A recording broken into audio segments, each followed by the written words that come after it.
Are you stuck with a data transfer problem in eFootball? Can't log in or restore your account using your Konami ID?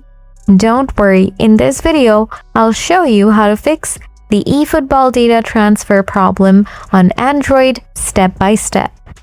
Before starting, make sure you have a stable internet connection. Switch between Wi-Fi and mobile data to see which works better. Close the eFootball app completely.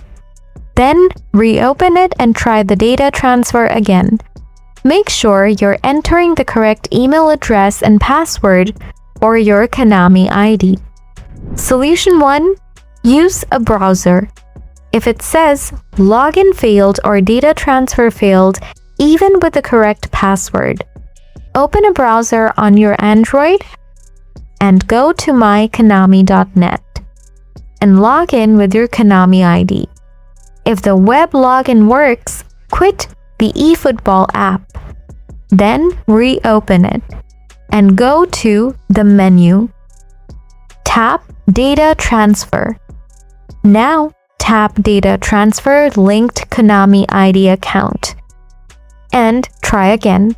If you're using Gmail login, try logging in with your Konami ID instead. Solution 2. Clear app cache. Go to your phone settings and tap Apps.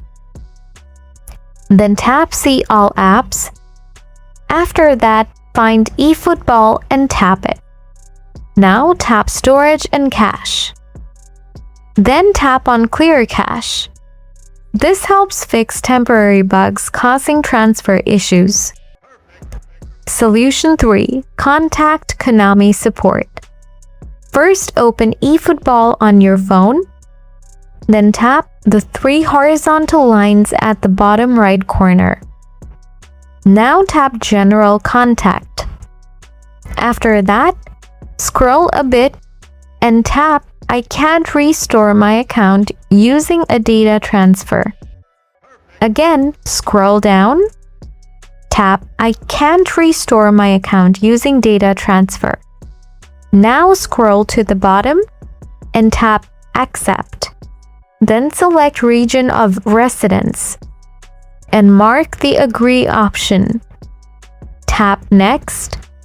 Now provide all your details like username, team name, level, approximate coins or GP, last login date.